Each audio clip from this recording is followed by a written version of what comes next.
March Madness is turning into March Midness because the tournaments have now turned mid.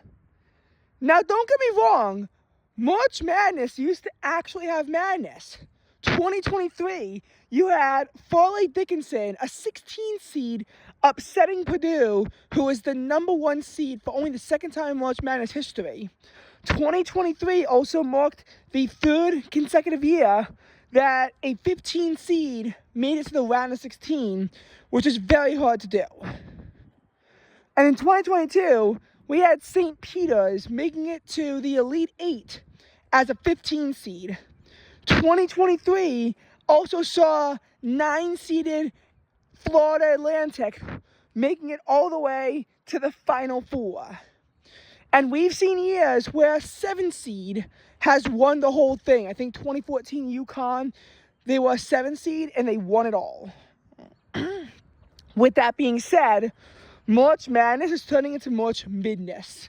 Most of the games suck, and we're not even getting the upsets. I didn't even do a bracket this year, probably because I forgot because of how mid the tournament was in 2025.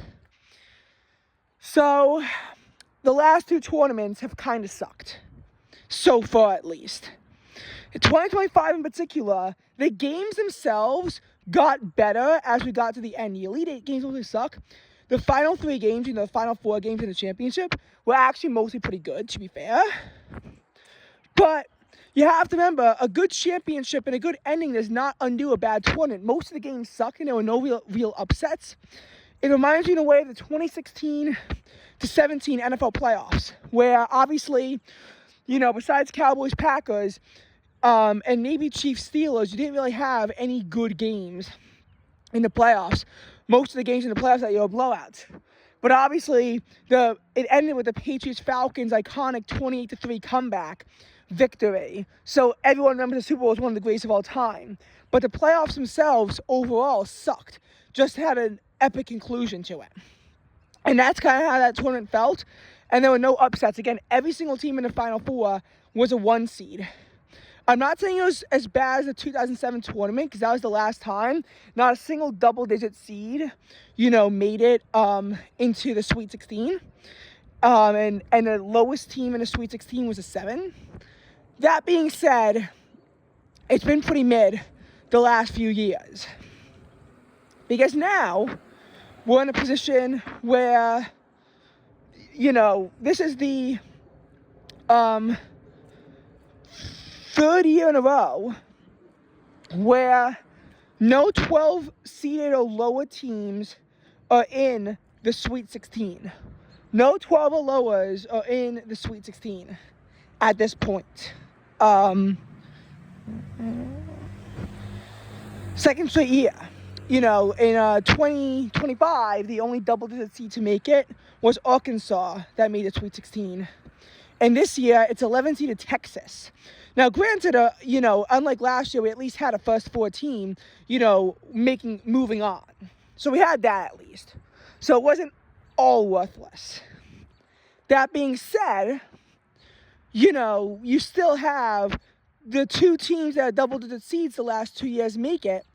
And this is the 30th in a row. I don't remember what happened in 2024 exactly, but I think that was another year where no 12 seed or lower made it to the Sweet 16. Arkansas and Texas, they're not like Cinderella run schools. They're not like schools that nobody's heard about before making a run. They are big schools that just happen to have down years and are now showing up in the playoffs. It's kind of like calling 2024 Ohio State a Cinderella run, as they were an 8 seed that made a championship. And it's like, yeah, but also not quite, because they were probably going to be a 2 seed until they lost a close game to Michigan because the kicker sucked. And it's tough to call Ohio State a Cinderella run kind of team. I mean, they kind of were, but I guess a better example of that would have been if the Miami Hurricanes actually won it all as a 10 seed, and they came close to doing so, but they couldn't finish the job. If the Hurricanes had won the college football championship, that might be a better example. Oh my God, why is your throat so raspy? But anyway, going back to March Madness, March Midness at this point, again, you have third consecutive year of no 12 seed or lower in the Sweet 16, and for the second consecutive year, and for the fourth consecutive year, you only have one double-digit team in the Sweet 16.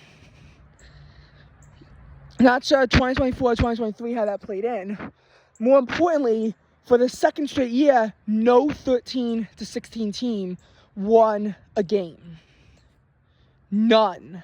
Not a single 13 to 16 team won a game.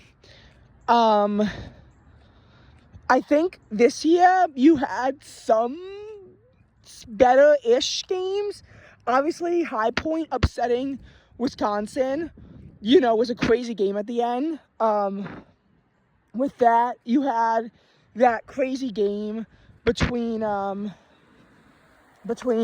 Santa Clara and Kentucky that went to overtime, and obviously there was a buzzer beater 3-point shot that sent it into overtime. I think there was another game, but I forgot what it was, that went to overtime.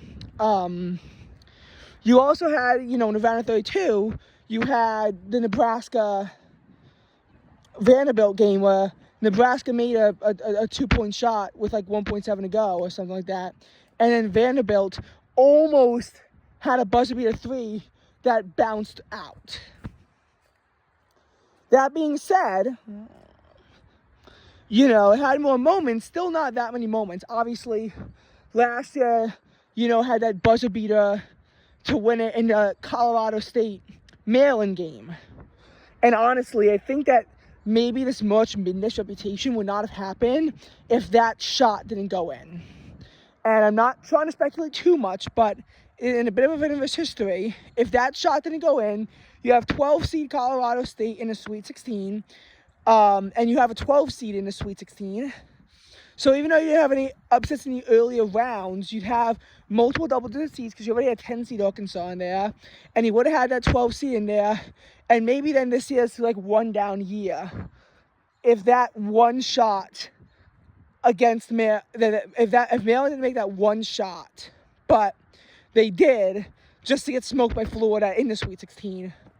So that's kind of where I'm getting at it from, is where, it's coming from. You're supposed to have these low-seeded teams be able to compete, and we're not really seeing that. But honestly, this is starting to become a problem across many sports leagues, as there's just a bit of an inability for lower-seeded teams to compete, if I'm being honest. In the NFL, this year was actually a bit of an exception to that. Like, it was an exception to the general rule of lower-seeded teams having a hard time compete. In the AFC, you look at from 2021 to 2024, not a single wildcard team, has won the first round. It's always been the seeds 1 through 4 in the divisional round. For the past 4 years, it's been that. Obviously, 2025 changed that when the Texans upset beat the Steelers, and then the Bills upset the Jaguars. But, and then you look at 2021 where, yes, there was a bit of madness as a 4 seed made it to the Super Bowl. Actually, the Super Bowl 56 was actually between 2 4 seeds, so that was actually, a bit iconic. But in 2022, you had a 1 seed versus a 3 seed in the conference championship. And in 2023, it was also 1 seed versus a 3 seed. 2024 was a 1 seed against a 2 seed in the AFC. So overall, pretty meh. And 2025 is the first time since 2021 where the AFC is representing a team that isn't even a 1 seed. And the only reason why the Broncos didn't win the AFC Championship was because Bo Nix got hurt. Because otherwise, they're winning that. So that's that.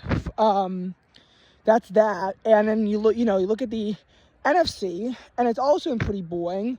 Now, granted, we did have wild card teams in the last 2 conference championships. That is something. We had a 1 versus 5, and then last year we had a 2 versus 6. But overall, like, lower seeded teams are struggling a little bit, and I think that across sports we're seeing this phenomenon of where lower seeded teams are struggling to compete.